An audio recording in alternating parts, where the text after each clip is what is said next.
যে মেয়েটি বিয়ের 10 বছর পরেও মা হতে পারেনি তাকে জিজ্ঞেস করবে না কেন তার বাচ্চা হলো না?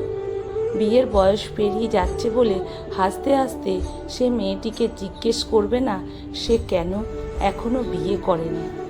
বাপের বাড়িতে যে মেয়েটি বেশ কয়েকদিন ধরে থাকছে, বাপের বাড়িতে কেন এত দিন ধরে পড়ে আছে এমন অভন্তর প্রশ্ন করে তাকে বিব্রত করবেন না।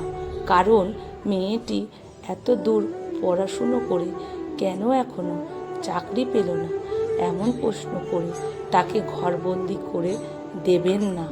কারণ এই পরিস্থিতিতে ডিভোর্স হয়ে বাপের বাড়িতে ফিরে আসা মেয়েটিকে বাঁকা চোখে দেখে তারপর আহা বলে সান্ত্বনা দিয়ে জিজ্ঞেস করবে না কেন তার ডিভোর্স হলো। কারণ কোনো সামাজিক অনুষ্ঠানে গিয়ে পান চিবোতে চিবোতে ওই বেকার ছেলেটিকে দেখে কথা বলার আগ্রহ দেখাবেন না। বলবেন এখনো পর্যন্ত কিছু একটা পেলি না, এই কথাটা না বলাই ভালো। অক্লান্ত পরিশ্রম করে যেই মেয়েটি 10 ঘন্টা ডিউটি সেরে একটু রাত করে বাড়ি ফিরল, পরের দিন সকালে তাকে দেখতে পেয়ে জিজ্ঞেস করবেন না কাল অত রাতে কোথা থেকে ফিরলি বাড়িতে?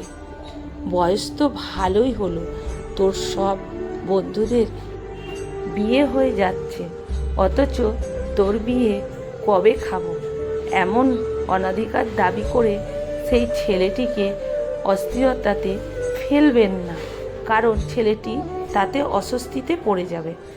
চাকরি পেয়েছে বলেই ট্রিট দিতে হবে অন্যর পকেট কেটে হ্যাংলামি আবদারটা করবেন না। কারণ আসলে প্রতিটি মানুষ কমন সেন্স থাকা জরুরি। এই কমন সেন্স যদি সত্যি থাকে তাহলে কখনো তাকে এই প্রশ্নগুলো করবেন না। এই কমন সেন্সটা থাকে না বলেই কিছু অকর্মার ঢেকে আছে যারা এই প্রশ্নগুলো করে অপর দিকে মানুষটাকে অপ্রস্তুতে ফেলে। এদের মতো মানুষ এই সমাজে ভয়ঙ্কর, তাই এদেরকে দেখলেই এড়িয়ে যাওয়া ভালো। মনে রাখতে হবে এই কম সেন্সটাই আপনাকে সুন্দর করে আপনাকে ব্যক্তিত্ববান করে। কলমে সরজিৎ ঘোষ, পাঠে অনিতা ভট্টাচার্য। ভিডিওটা যদি ভালো লেগে থাকে বন্ধুরা প্রচুর শেয়ার করবেন। আমার প্রণাম ও ভালোবাসা আপনাদের জন্য রইল।